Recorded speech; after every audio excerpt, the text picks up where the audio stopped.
Não vejo nenhum problema. Esse é o tipo de pergunta que é muito parecido com aquele outro. O cristão pode ler um livro? Porque o cinema nada mais é do que um meio de comunicação que emprega imagens, emprega som. Um livro, ele mais ou menos faz a mesma coisa, só que ele apela mais para a nossa imaginação, não tem som e não tem imagens, não é? Às vezes tem gravura, mas é mais texto. No fundo, a pergunta é se o cristão ele pode ver coisas ou interagir com coisas além da Bíblia ou das coisas que são consideradas sagradas e religiosas, não é? Como participação em cultos, leitura de livros evangélicos e coisas dessa natureza. Então a resposta que eu daria para isso é que existe no nosso mundo muita coisa que é proveniente da graça de Deus. Deus dotou a humanidade, e não somente os evangélicos, não somente os cristãos, com habilidades, dons, capacidade, criatividade.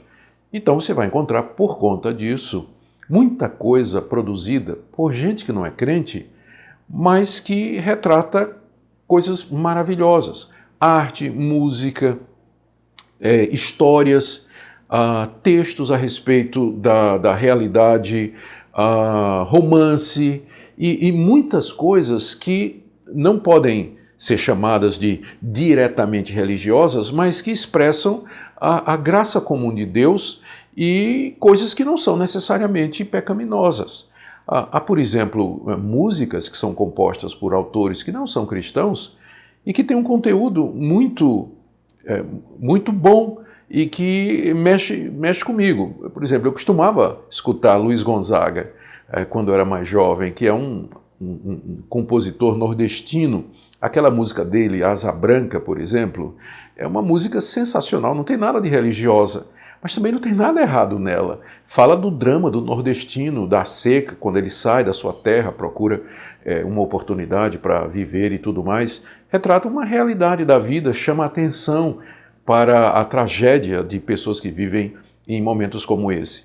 Então, da mesma forma, o cinema ele pode expressar realidades da vida. Ele pode mostrar aspectos da existência humana de uma forma que nada vai contrariar a palavra de Deus. Agora, se eu começo a ir para cinema com conteúdo erótico, pornográfico, ler livros que têm exatamente a mesma coisa, ou usar mídias sociais com conteúdo anti-Deus, anticristão, aí sim. E aí o problema não é o cinema, o problema é o conteúdo, aquilo que ele está passando, aquilo que ele está expressando.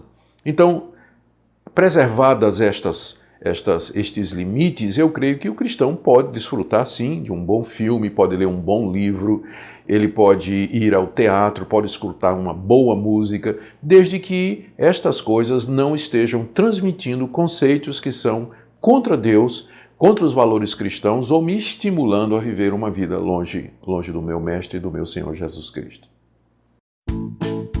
Gente, eu queria recomendar para vocês o canal do PNO no YouTube. PNO é Perguntar Não Ofende. Nesse canal, eu e outros pastores, pregadores, líderes da Igreja Presbiteriana, não só de Goiânia, mas de várias igrejas do Brasil, nós respondemos às perguntas mais incríveis. Eu nunca vi pergunta que chegou para nós daquela forma, né? Coisas que eu nunca imaginei do arco da velha, vamos dizer assim. A gente não rejeita, não. O PNO, ele não rejeita a pergunta. Pergunta, sim, que a gente nem imagina que alguém pensaria, não é? Então, eu e outros, né, gravamos esses vídeos curtos no PNO para responder às perguntas que você não vê sendo feitas em nenhum outro lugar e com respostas embasadas na palavra de Deus, na experiência e sempre visando informar as pessoas, ok? Siga o canal do PNO no YouTube, está aqui embaixo o endereço, a referência, se inscreva imediatamente e você vai ser muito abençoado, eu tenho certeza, com respostas para as perguntas mais incríveis do planeta Terra. Afinal, perguntar não ofende, né?